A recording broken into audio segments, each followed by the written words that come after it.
Nous demandons la. Tout cela, c'est la prière. Notre arme, c'est la prière. Et aujourd'hui, nous avons notre sila. Le diable n'a plus de place. Ok, prenons Exode chapitre 14.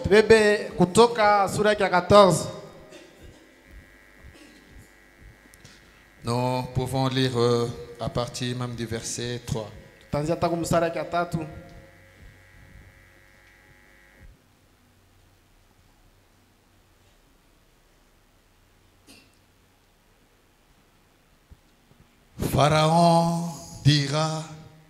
Pharaon dira des enfants d'Israël, ils sont égarés dans le pays, le désert les enferme. J'endurcirai le cœur de Pharaon et il les poursuivra. Mais Pharaon et toute son armée serviront à faire éclater ma gloire. Servira à éclater ma gloire. Ok. Et les Égyptiens sauront que je suis l'Éternel. Et les enfants d'Israël firent ainsi. On annonça au roi d'Égypte que le peuple avait pris la fuite. Alors le cœur de Pharaon et celui de ses serviteurs firent changer à l'égard du peuple, Ils dirent, qu'avons-nous fait en laissant aller Israël, dont nous n'aurons plus les services. Et Pharaon attela son char et il prit son peuple avec lui. Il prit 600 chars d'élite et tous les chars de l'Égypte. Il y avait surtout des combattants. L'Éternel endurcit le cœur de Pharaon, roi d'Égypte. Et Pharaon poursuivit les enfants d'Israël. Les enfants d'Israël étaient sortis la main levée. Les Égyptiens les poursuivirent et tous les chevaux, les chars de Pharaon, ses cavaliers et son armée les atteignirent campés près de la mer, vers Pi-Hahiroth, vis-à-vis de Baal-Zéphon. Pharaon approchait. Nous sommes au point 10. Pharaon approchait. Les enfants d'Israël levèrent les yeux. Et voici les Égyptiens étaient en marche derrière eux. Et les enfants d'Israël eurent une grande frayeur et crièrent à l'Éternel.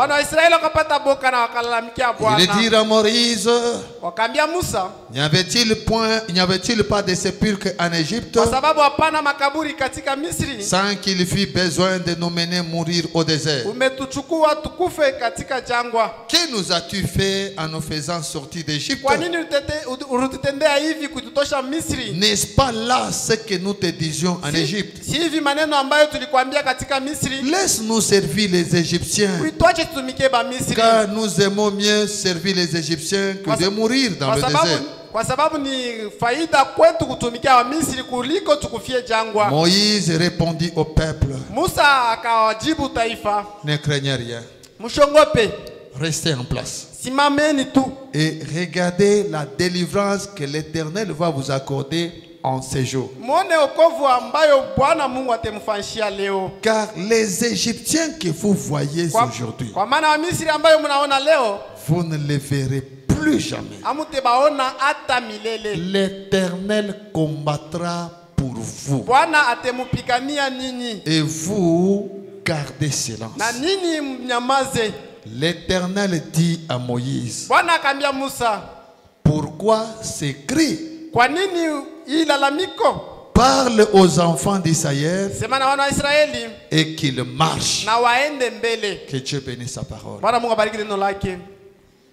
Mon Dieu et mon Seigneur, Mungu wangu na Mwokozi wangu, je crois qu'il n'y a rien qui puisse arriver par hasard. hakuna, mimi naamini kwamba kuna kitu kinaweza kupita kwa Avant kubatisha. qu'un problème arrive, Mbele ya mambo kufika, la solution a déjà existé. jibu iko hapo deja. C'est pourquoi avant que nous puissions même commettre des péchés, Ndio kwa maana hata sie wakati ambayo tufanye dhambi, toi Dieu, tu avais pourvu le calvaire. wewe Mungu utarisha Kalvari. Avant que nous tombions malades, Mbele asitongoke bagonjwa, tu avais payé déjà le prix. ulikuwa ushalipa bei. Tout ce que tu nous demandes, Yote netulomba c'est de crier à toi ni et kulalamikia recevoir ce dont nous avons besoin. na kupokea ile tuko Et nayo. ce soir, nous sommes venus crier à toi. Tulikuwa kulalamikia Et avant cela, parle à nos cœurs na mbele ya ile sema na mioyo pour yetu. que nous ayons suffisamment la foi Hivi pour tuko te na parler. hivi tuko na imani ya kusema na wewe. Nous te demandons ceci Tunakulomba hii au nom de Jésus-Christ. jina la Bwana Yesu Kristo. Amen. Amen. Que Dieu vous bénisse. Bwana Mungu ambariki. C'est vrai, nous sommes là pour la prière, Ni kweli tuko hapa nje ya maombi, mais la parole de Dieu dit, nayo neno la Mungu inasema je veux que celui qui s'approche de Dieu puisse avoir la foi. Mungu anapenda ule anamkaribia Mungu akwe na imani. Or, la Bible nous dit, la foi vient de ce qu'on entend, Nayo Biblia inatuambia imani inatokea kwa bile ce tunasikia. qu'on entend de la parole de Dieu. Na ile tunasikia ni neno la Mungu. Alors, nous allons exhorter un peu Tutaonja kidogo et puis nous aurons à prier. kisha tutaomba. Nous étions en train de parler ces derniers temps sur ayez foi en Dieu. Tunaanza kusema hii mashiko ya kumkongo kishina ketu mkwe na imani ndani ya Mungu. Donc, même ce soir, nous devons avoir foi en Dieu. Hata hii magharibi tunapaswa kuwa na imani ndani ya Mungu. Peu importe un problème qui t'est arrivé, Ingawa mambo ilikufikia, aie foi en Dieu. wewe kuwa na imani ndani ya Mungu. Il n'y a rien qui est arrivé par hasard. Hakuna kile kilifika kubatisha. Avant qu'un problème arrive, Mbele ya mambo kufika, c'est la solution qui précède le ni problème. jibu iko natangulia mambo. Nous les chrétiens, c'est comme ça que nous Shie ba marchons. Kristo ndio vile tuko Il y a natembea. toujours la solution qui précède le problème. Kunekalaka paka jibu yenyewe natangulia kama La mambo. guérison précède la maladie. Matunzo iko natangulia magonjwa. Donc, nous devons nous tenir tranquilles et regarder la délivrance du Seigneur. Ni kusema tunapasha kubakia stare na kuona ufungulivu ya Regarde Bwana. cette histoire des enfants d'Israël. Mone ya ndishi ya bana Israeli. Ce n'est pas Moïse qui conduisait. Aina Musa anaanza Frère kuongoza. Branham nous dit Tupanambia que Moïse regardait à la colonne de ya feu kwamba Musa anaanza kuangalia kunguzo la et le moto peuple regardait Moïse. na bantu banaanza kuangalia Musa. Quand la colonne de feu avançait, Wakati kunguzo la moto tunaanza le kusonga peuple avançait. na bantu banaanza Quand la kusonga. colonne de feu s'arrêtait, Wakati kunguzo la moto tunaanza le kusimama peuple s'arrêtait. na taifa anaanza Donc, kusimama. ce peuple des enfants d'Israël était très bien conduit.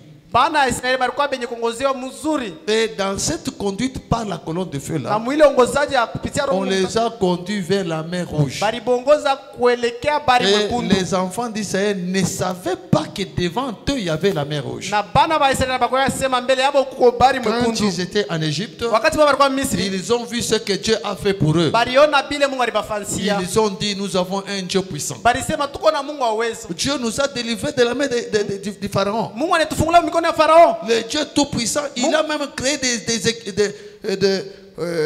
des crapauds en Égypte. Mungu wa uwezo tariumba tatu mabiula Misri. Nous avons vu la mer devenir le sang. Tunaona bari na kwa damu. On n'a jamais vu un Dieu comme ça. Hatu yaonaka Mungu wa vile. Maintenant, quand il marchait, Wakati baba banaanza j'étais kutembea. en train de louer ce Dieu. Banaanza kusifule Non, Mungu. nous avons un grand Dieu. Tuko na Mungu mkubwa. Un Dieu qui peut faire les prodiges. Mungu anaweza kufanya Un Dieu mishara. qui peut les miracles. Mungu anafanya miujiza. Oh, c'est Dieu qui les conduisait Lakini naye ni ule Mungu anaweza pour kubongoza. voir si leur témoignage était vrai. Njoo aone ya kwamba ushuhuda yao ulikuwa ya kweli. Est-ce que ce qu'il témoignait là, est-ce qu'il croyait ça? Bile bo banaanza kushidia, banaanza kuamini bile. Toi aussi, tu peux témoigner que Dieu c'est le mari capable. Na wewe unaweza kushuhudia kwamba Mungu ni Bwana wa Tu uwezo. peux témoigner qu'il est le grand médecin. Na wewe unaweza kushuhudia kwamba ni Mungu Mais mkubwa. Dieu va te conduire là où tu vas tomber malade. Lakini Mungu atakuongoza pale wewe utaanguka Pas mgonjwa. n'importe quelle maladie. Hapana magonjwa La yoyote. maladie où les médecins diront qu'ils n'ont pas de solution. Magonjwa ile banganga batasema bana na jibu. C'est Dieu qui veut voir est-ce que réellement tu crois ce que tu dis.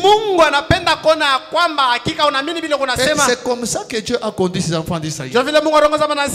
Et il dit même à Moïse, moi Dieu, j'endurerai le cœur des pharaons pour qu'il puisse vous poursuivre. Vous avez déjà quitté l'Égypte. Vous pensez que c'est fini. Mais les dieux que vous priez là, il va encore dire à Pharaon, tranquille, ne les laisse pas tranquille, suis-les. Et pensez que l'affaire était terminée. Mais pendant qu'il marchait, il retourne Pharaon. Et puis Pharaon arrive quand? Quand ils sont déjà devant la mer Rouge. Dieu sait comment nous coincer. Il sait comment nous coincer pour que nous n'ayons qu'une seule solution, regarder au ciel. Devant les enfants d'Israël, il y avait la mer Rouge. À gauche et à droite, il y avait des montagnes. Derrière, il y avait Pharaon. Aucune solution. Et même quand ils ont regardé, en tant que des êtres humains, c'est déjà la mort. Il fallait même rester en Égypte. Vaut mieux que nous restions toujours des esclaves. Là où nous étions avec des apôstoles qui nous mentaient dans les dénominations. Là où nous étions dans l'église catholique, les papes nous mentaient. Là où nous étions, là où nous faisions tout ce que bon nous savons. C'était un peu bien. Nous étions un peu tranquilles. Au lieu de suivre Moïse, au lieu de suivre Branham, et se rencontrer dans ces difficultés. C'était Dieu. Il les a placés dans cette condition. Et Dieu a dit à Moïse, moi Dieu, je vais endurcir le cœur de Pharaon. Pharaon va vous suivre. Pharaon là, ça peut être des maladies. Ça peut être vos ennemis. Ça peut être des blocages. Les choses qui ne sont pas censées vous suivre là. C'est Dieu qui permet que ça puisse vous suivre. Et Dieu dit, Pharaon et son armée vira à faire éclater ma gloire. Et Pharaon qui te suit là sert à ce que le Dieu de Branham, sa gloire puisse éclater. Donc ne vous effrayez de rien. Attendez-vous à Dieu qui nous conduit, et comme il nous conduit, il sait pourquoi il nous a conduits. Les difficultés que nous avons là, c'est pour que Dieu tire la gloire. Pour que Dieu tire la gloire, il faut l'appeler sur la scène. C'est pourquoi il a dit aux enfants d'Israël, dites aux enfants d'Israël d'avancer. Avancez seulement. Écoutez frère Branham. Dans la prédication, tenez-vous tranquille. Prêchez. Attends, je vous donne la date. Tenez-vous tranquille, prêchez le 29 juin 57. Le 29 juin 57. Frère Branham dit ceci. Paragraphe, à partir du paragraphe 10. Écoutez frère Branham.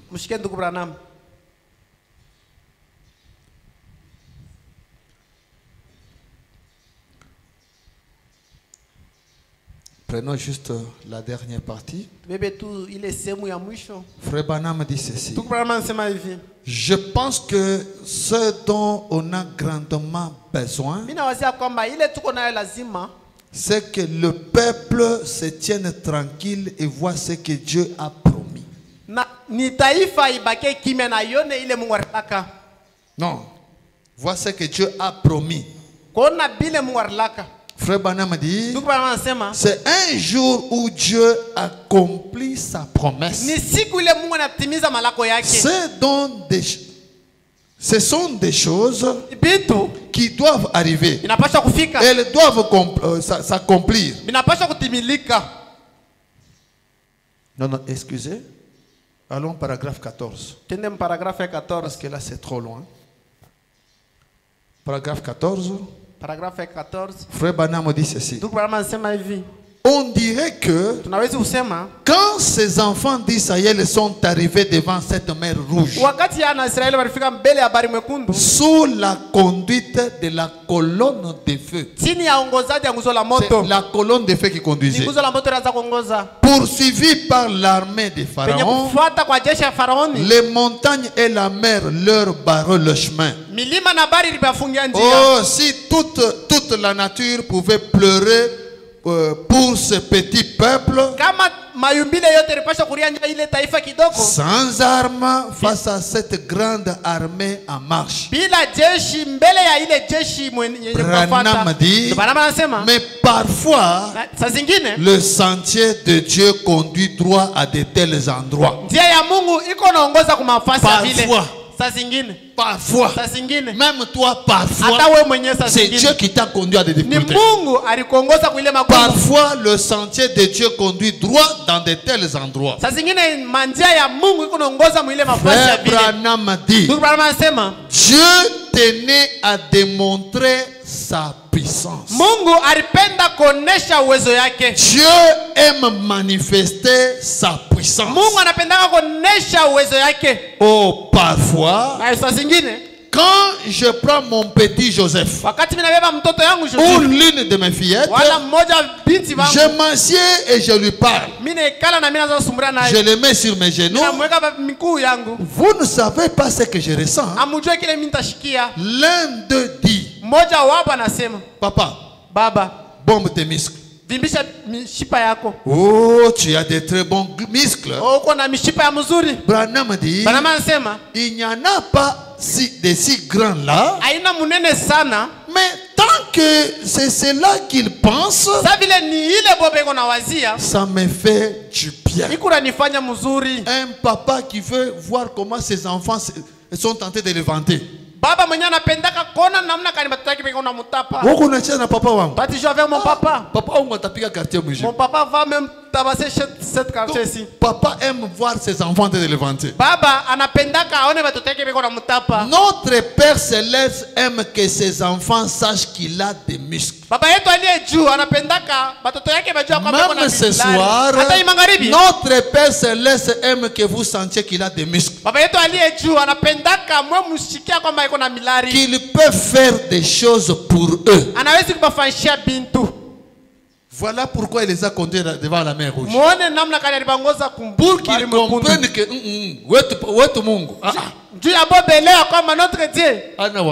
il n'est pas un Dieu. Et lisez bien la Bible.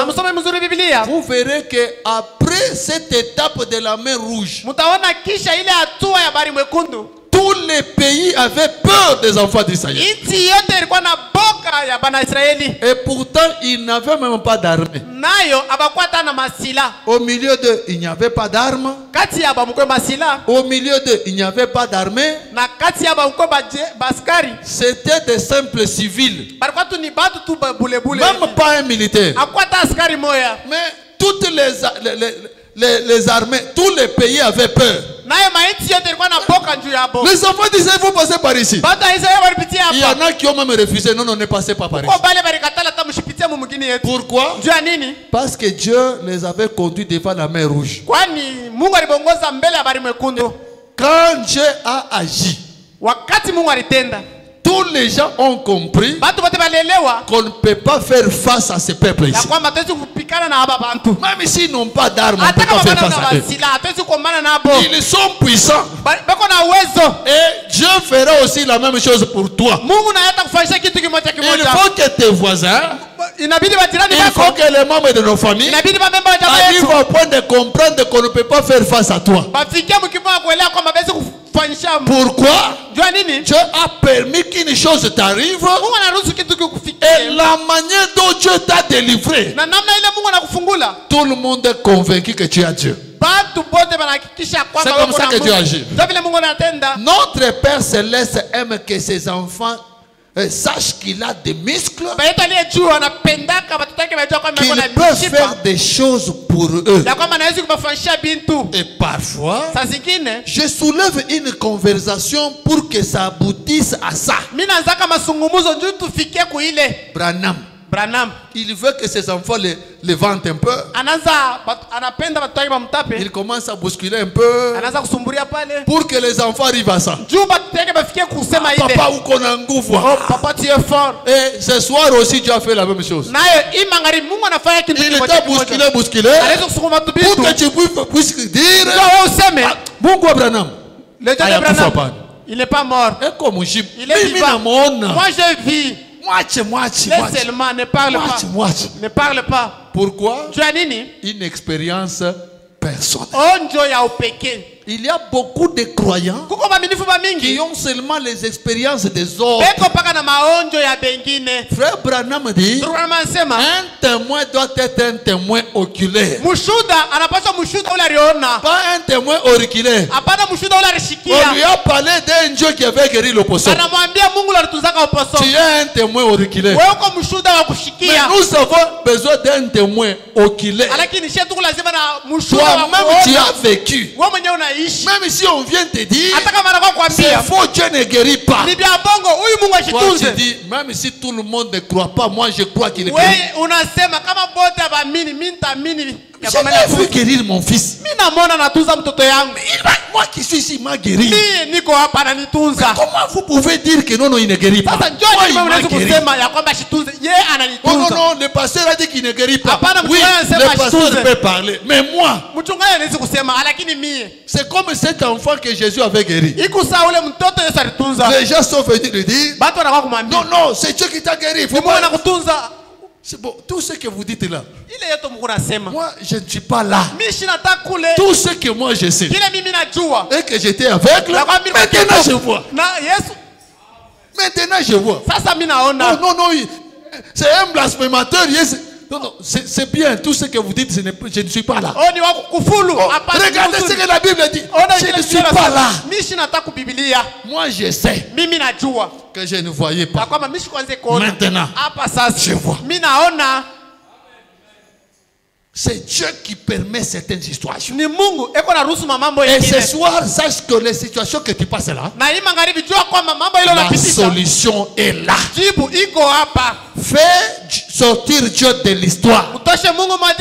Soyons des témoins oculaires. Des fois dans le message, nous sommes devenus des témoins oculaires. Non, il avait guéri l'opposant. Vous trouvez quelqu'un qui saute, qui casse même la chaise. Mais il a l'estomac dans la gastrite qui le dérange. Mais parce qu'on lui a dit que Dieu avait guéri l'opossum, lui il saute, il casse la chaise. Ça c'est être un témoin auriculaire. Il faudrait que toi-même tu puisses l'expérimenter ce soir. C'est Dieu là qui avait guéri l'opossum. Est-il vivant? Est-il en déplacement? Est-il ici? Ou bien il dort? Je crois qu'il ne dort pas. Il avait promis que là où 2 ou 3 seront réunis en mon nom, je serai là. S'il est ici, qu'il se manifeste. Que les malades soient guéris. Que ceux qui ont des besoins trouvent la solution. Mais il faut que toi tu lui parles. Et si tu ne lui parles pas, qu'est-ce qu'il peut encore faire? Il attend que tu lui fasses sortir de l'histoire. C'est lui qui est mort, ce frère Branham. Mais le Dieu là n'est pas mort. Il est vivant même ce soir. Et ce soir, je crois qu'il va encore agir. Continue à voir notre lecture. Notre Père Céleste aime que ses enfants sachent qu'il a des muscles. Qu'il peut faire des choses pour eux. Et parfois, je soulève une conversation pour que ça aboutisse à ça. J'aime bien les entendre dire cela. Branham dit, j'étais un boxeur. Aujourd'hui, je deviens vieux, grand, flacre et décrépit. Mais j'aime toujours penser que je suis comme autrefois. Donc moi, quand je sens mon corps, c'est ça que j'ai toujours été comme j'ai été. Mais quand je marche, je trouve un petit mur comme ça. Je ne sais pas sauter ça. C'est là que je me rends compte que non, je ne suis pas le même. Parce que quand vous êtes jeune, vous arrivez, vous trouvez un mur comme ça. Vous venez avec papa. Papa contourne. Pourquoi contourner tout le que tu as? Et j'ai sauté directement, j'ai la tête de l'autre côté. Et aujourd'hui, je contourne aussi. Donc je ne suis plus le même. Je trouve un grand terrassier. Il y a bas. Pourquoi aller passer au pont? Je saute seulement ici. Mais aujourd'hui, je commence à contrôler. Mais quand je sens mon corps, mais je dis que je suis encore fort. Je ne suis pas encore fort. Mais notre Dieu, lui, ne change pas. C'est ce que Branham dit ici. J'étais un boxeur. Aujourd'hui, je suis devenu vieux. Mais j'aime toujours penser que je suis comme autrefois. Mais il y a une chose avec Dieu. Dieu demeure le même hier, aujourd'hui et éternellement. Il ne connaît pas de vieillesse. Il est éternel. Et non seulement cela, mais tout celui qui le reçoit devient éternel avec lui. Car il n'y a qu'une seule vie éternelle. Et c'est Dieu qui la possède. Et quand nous recevons la vie éternelle de Dieu, nous devenons éternels avec Dieu. Nous qui avons cru ce message du temps de la fin, nous sommes éternels. Peu importe ce que le diable peut faire, nous sommes éternels. Tout ce qui a un commencement a une fin. Dieu n'a pas de commencement et il ne connaît pas de fin. Il est toujours éternel. Quand ces enfants d'Israël sont arrivés à la mer Rouge, Branham dit, Dieu tenait à manifester sa puissance. C'est ainsi qu'il a arrêté la mer. Celle-ci formant une muraille, c'était en alerte pendant que la petite bande de saints exaltés de l'alliance en traversait le lit, se dirigeant vers la victoire. Je vous avais dit, avant d'atteindre votre victoire, vous allez rencontrer les Amoréens, vous allez rencontrer des montagnes. C'est Dieu qui avait promis ça. Des fois nous oublions ça. Dans Exode, il est dit, j'enverrai un ange devant toi pour te conduire au lieu que je prépare. Chacun de nous, Dieu a déjà prévu un lieu de bénédiction pour nous. Et il y a un ange devant nous qui nous conduit là-bas. Mais la Bible dit, cet ange-là te conduira chez les Amoréens, chez les Hétiens, chez les Jébusiens, et je les exterminerai. Je te conduis là où il y a tes ennemis, et celui qui vient exterminer tes ennemis, ce n'est pas toi, c'est Dieu. Alors, en rencontrant les Amoréens, en rencontrant les Phérésiens, ne pensez pas que c'est le diable. C'est Dieu qui t'a conduit là pour que lui-même vient te délivrer. Mais pour qu'il te délivre, il veut que tu puisses croire qu'il est capable de te délivrer. Il veut que tu l'appelles sur la scène. Il veut que tu crois qu'il est un Dieu capable. Il est le mari capable. Je suis capable, je suis capable. Nous les maris, nous pouvons nous vanter que nous sommes capables, nous sommes capables. Mais la femme peut te regarder en kulomba kingine.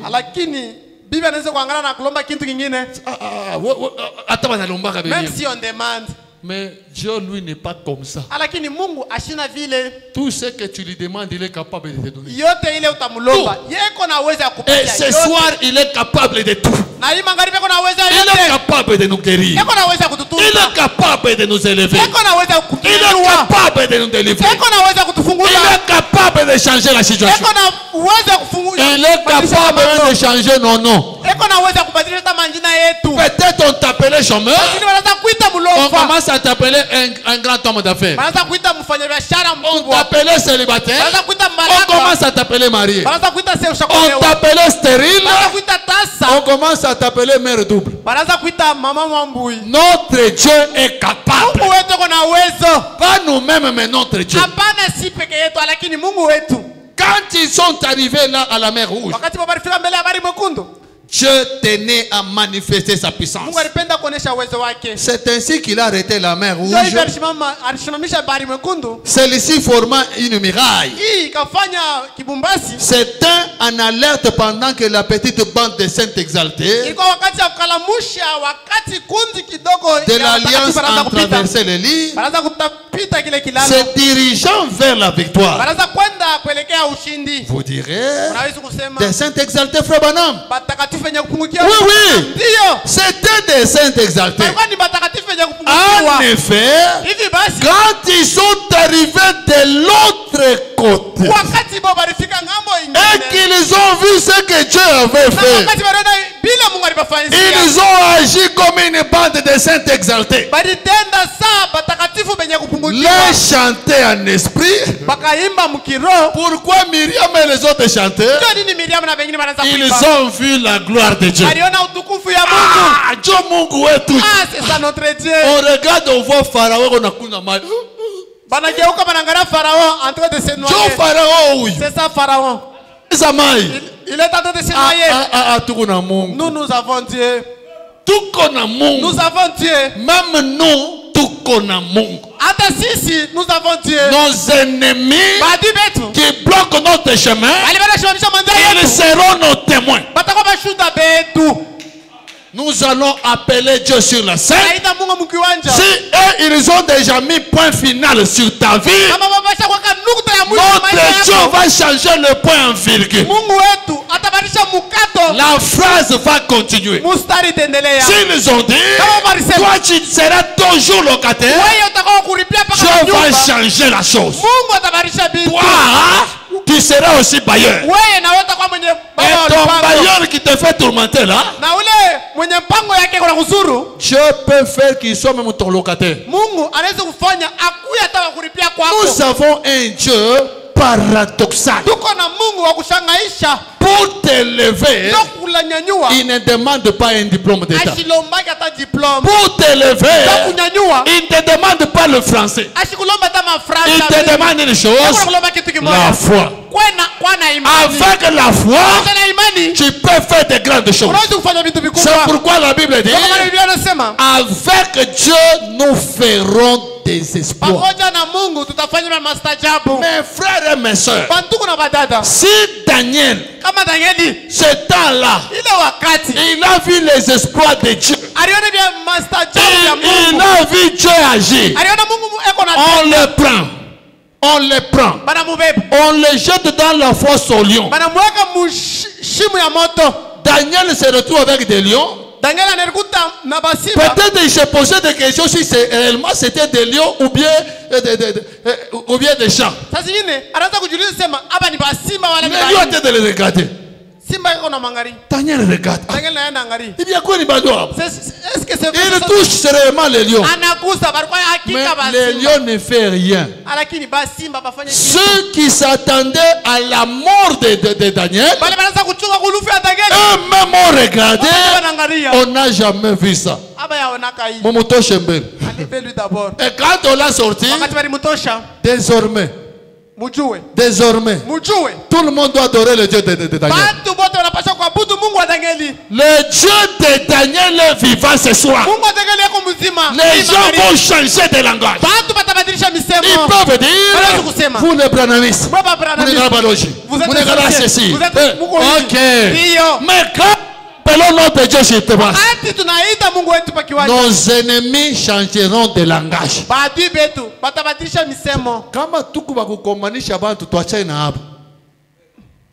Si on doit combattre des gens, ne combattez pas ces gens ici. Quand tu combats ces gens, tu as des problèmes. Un enfant de Dieu est intouchable. Intouchable. Dès qu'on te touche, tu appelles Dieu sur la scène. C'est Gabriel qui descend avec sa machette. Et quand tu descends, ce n'est pas pour jouer. C'est pour se venger. C'est pourquoi il a dit, à moi la vengeance et la rétribution. Tous ceux qui te font souffrir là, il n'y a pas de problème. C'est pour un temps. Mais appelons Dieu sur la scène. C'est Dieu là va agir. Il va agir. Et ce soir nous sommes ici pour appeler ce Dieu là sur la scène. Et je crois qu'il va agir.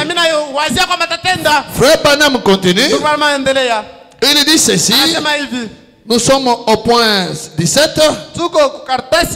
Frère Branham dit, puis un jour, quand le peuple à qui il avait été promis la terre promise livrait un dur combat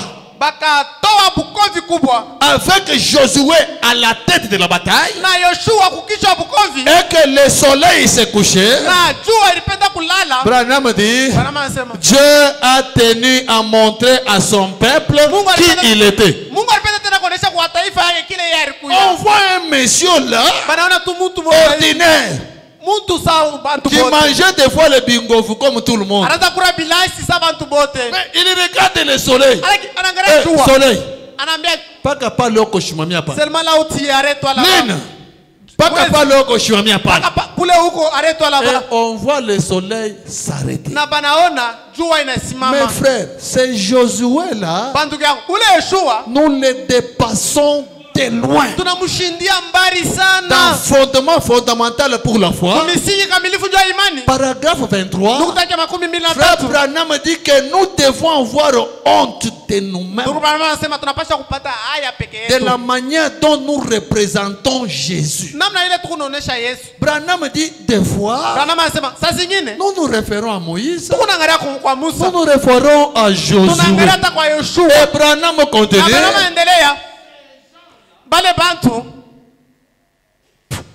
Ces gens-là n'avaient pas ce que nous avons. Si Josué, il a parlé au soleil, le soleil s'est arrêté. Nous ce soir, ne parlons pas au soleil. Parlons au...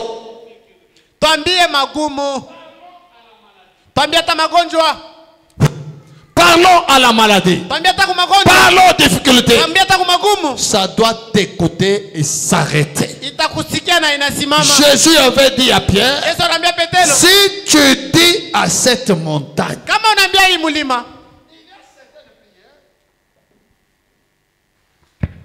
il y a certains cas, ça ne nécessite même pas de regarder au ciel parler à Dieu. Tu parles seulement aux choses. C'est ça la restauration de l'Éden. Pas quand on parle de la restauration de l'Éden. Branham avait créé l'écureuil. Les gens sont... Branham a créé des écureuils. Il est la gerbe agité. C'est notre grand frère. Il avait besoin des écureuils. Il n'a pas parlé à Dieu. Il a créé des écureuils. Écureuils, soit ici, soit là-bas, soit ici. Et l'écureuil était là. Toi aussi, tu es son jeune frère. Parle aussi et la chose va arriver. Notre grand frère Branham, il a vu un animal qui était gravement malade. Il a regardé à l'opossum, il lui a donné la guérison. Toi, c'est ton fils qui est malade. Ce sont tes parents qui sont malades. Fais la même chose. Le Dieu de ce message va agir. Les problèmes peuvent arriver. Quand les problèmes arrivent, ne vous effrayez pas. Dieu est au contrôle. Il sait déjà que quand tu vas parler, la solution va arriver. Écoutez ce que Frère Branham dit dans posséder les portes de l'ennemi, paragraphe 9. Frère Branham dit, lorsque Dieu fait une promesse, il veut être sûr que la personne est digne de cette promesse avant d'accomplir ce qu'il a dit ou ce qu'il a promis. Il t'a promis la terre promise, mais pour que tu puisses atteindre là, il te fait passer par des histoires pour voir si réellement tu crois ce que tu es, ou réellement tu crois que Dieu est capable de le faire. Écoutez ce que Frère Branham dit dans la prédication. Je sais. Les problèmes qui nous arrivent, ne voyons pas le diable partout. Il y a des choses que notre Dieu permet que ça puisse arriver. C'est toujours pour notre bien. Voilà, la brochure n'est pas ici. Frère Branham est en train de nous montrer. Oui, la brochure est là. Je sais. C'est prêché le 7 avril 1960. Le 7 avril 1960. Paragraphe 26. On commence juste au milieu ici. Frère Branham dit ceci. Pourquoi passons-nous pas des troubles? Qu'est-ce qui fait que ces choses surviennent? Parfois, pourquoi un chemin, un chrétien, serait-il toujours perplexe? Pourquoi tout n'ira pas d'une manière parfaite pour un chrétien? Ok. Pourquoi un chrétien serait-il toujours perplexe? Pourquoi tout n'ira-t-il pas d'une manière parfaite pour un chrétien? Mais cela n'est pas ainsi. Et nous le savons. Donc les chrétiens,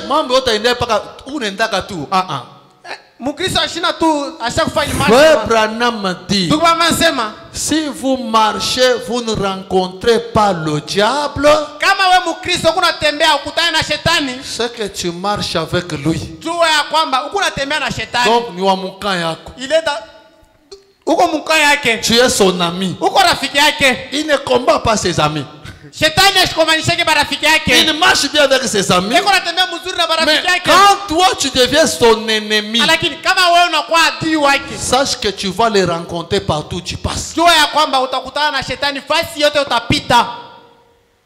Quelquefois, Nous avons plus de difficultés quand nous devenons des chrétiens que nous en avions lorsque nous étions des pécheurs. C'est parce qu'il est écrit, le malheur atteint souvent le juste, mais Dieu l'en délivre toujours. Le malheur atteint souvent quoi? Les justes. Souvent. Les justes rencontrent trop de problèmes. Des fois, les gens posent des questions. Pourquoi on ne peut pas maman boïf? Même toi, tu dis pourquoi on ne peut pas maman boïf? Oui, on n'a pas de maman boïf sana ya nguvu. Tu trouves toujours des problèmes. Mais il est membre de Milène. Et ces problèmes ne restent pas éternels. L'Éternel te délivre toujours. Inakuya 1000 fois, Dieu te donne 1000 fois la victoire. Inakuya 1000 fois, Mungu anakupatia ushindi 1000 fois. Et quand ça arrive, tu te poses les questions pita-pita. Unaanza kujiuliza comment est-ce que ça va se passer? Comment est-ce que ces problèmes des fois tu manques de sommeil. Mais Dieu, d'une manière comme d'une autre, il enlève cela. Tu restes avec une histoire. Mes frères, moi ici j'ai rencontré un problème. J'avais rencontré un problème. Laisse seulement. C'est un problème. Ce n'est pas un problème. Moi j'avais rencontré les problèmes. J'avais vu que c'est terminé pour moi. J'irai maintenant dans le cimetière. Seulement toi, le Dieu de Branham. Comme on a fait ma ville, hein? Si toi tu parles comme ça, les gens de Branham se réjouissent. Mais Dieu a bien. Pour que lui puisse se réjouir, il faut que pite mouille maman boy. Il n'a pas dit pitié pour les mamans. À la fin, lorsque toi tu commenceras à témoigner, tu ne parleras pas de ce que le pasteur a dit. Tu ne parleras pas de ce que frère Branham a dit. Mais tu parleras de ce que toi tu as vécu. Tu seras un vrai témoin. Pas les témoins d'histoire. Il guéri. Il avait guéri notre frère innocent. Ça c'est l'histoire. Dieu. Il a béni John Charit. Mais quoi John Charit? Toi aussi, deviens John Charit. John Charit n'avait pas étudié. John Charit, oui, dans ta tête là, tu crois que pour que Dieu t'élève,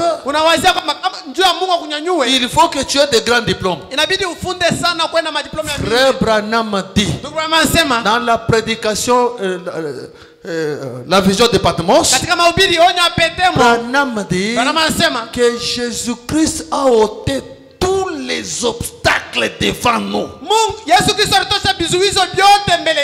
Kama masomo ni obstacle, Dieu peut être quoi riche, Mungu anatosha l'obstacle. Si les études sont comme un obstacle pour que tu deviens riche, Dieu va enlever cela. Makuta ndio na obstacle, Mungu anaitosha. Si c'est l'argent qui devient l'obstacle, Dieu va enlever cela. Devant toi, il n'y a pas d'obstacle. Devant toi, il n'y a pas d'obstacle. Et seulement la foi. Appelle Dieu sur la scène. Ce que toi tu diras là, ça va arriver. Pas ce que quelqu'un d'autre dira. Écoutez ce que frère Branham dit dans la prédication de la foi. La foi prêchée le 13 août 61. On prend le paragraphe 4. Juste une phrase là, on continue. Frère Branham dit ceci. Vous avez en vous-même le pouvoir de faire ça. Ce pouvoir que vous avez en vous maintenant. Maintenant. C'est Branham, hein? Ce pouvoir que vous avez en vous maintenant pourrait créer un nouveau monde. On est ensemble. Le pouvoir qui est en toi là pourrait créer un nouveau monde. Si tu as besoin d'un nouveau monde, crée-le. Mais ce soir, tu n'as pas besoin d'un nouveau monde. Qu'est-ce que tu as besoin? Tu peux créer ça. Créer, c'est sortir une chose dans le vide. Comme Branham a créé des écrits dans le vide.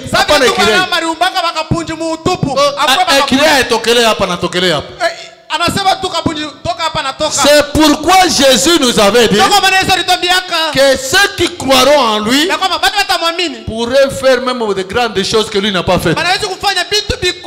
Branham dit, Jésus n'a jamais créé. C'est Jésus n'avait jamais créé. Il prenait la terre, il changeait à autre chose. Il prend le pain, il multiplie. Mais aujourd'hui, quand il a changé de veste, dans le vide, il a créé des écrits. Et ce soir, dans le vide, il va créer une société. Crée ta société. Engage des Chinois. Mais quoi engager les Chinois? Moi ici engager les Chinois. Quel est l'obstacle? Qu'est-ce qui peut empêcher que tu puisses engager des Chinois? Crée ta société. Engage des Chinois. Kabila, Raïs. Il a engagé des Pakistanais, il a engagé des Chinois, il a engagé tous ces gens. Il ne connaît rien de message.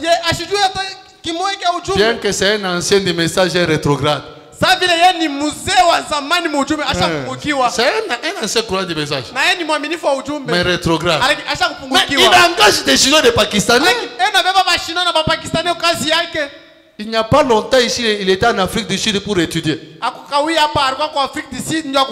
Donc les études ne sont pas des obstacles. Il a pris le pouvoir, il ne parlait pas français. Donc la langue française n'est pas un obstacle. Nous qui croyons ce message, il n'y a pas des obstacles devant. Pas d'obstacle. Et ce soir parle. Même l'enfer entendra que le Fils de Dieu a parlé. Parle. N'ayez pas peur. Parle. Nous disons chaque fois, je suis l'ambassadeur du ciel. Un ambassadeur des États-Unis ici au Congo, même s'il n'a pas de garde de corps, sincèrement, le président Tshisekedi a peur de lui. Un ambassadeur des États-Unis en RDC. Le gouvernement de la RDC a peur de lui. Toucher cet homme-là, vous avez touché les États-Unis. Mais nous ne sommes pas des ambassadeurs des États-Unis. Nous sommes les ambassadeurs du ciel. Et nous sommes maintenant dans l'Éden de Satan. Bien que nous sommes dans l'Éden de Satan, nous touchons, c'est toucher notre royaume. Branham dit, en tant que des ambassadeurs, quand nous parlons, le ciel, les anges, Dieu appuie ce que nous disons. Et ce soir, le ciel va appuyer ce que tu dis. Lisons ça et puis on va prier. C'est dans la prédication.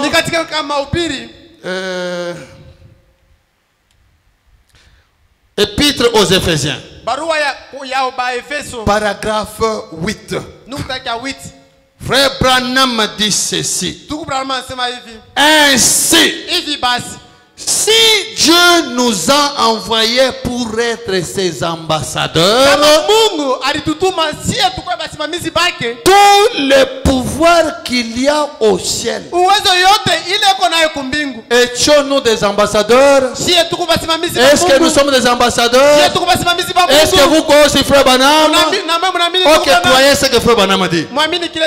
Il dit maintenant, si Dieu nous a envoyés pour être ses ambassadeurs,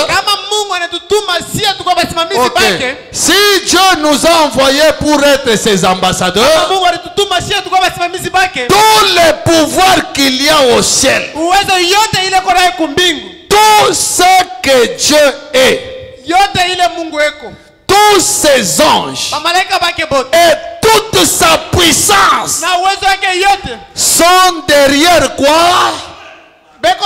Sont derrière quoi? Nos paroles. Et ce soir, tout pouvoir au ciel, derrière ce que toi tu dois dire. Alors mets-toi debout, parle, que le ciel, la puissance du ciel, soit derrière ce que tu vas parler. Que Dieu vraiment bénisse. Mets ton nom debout.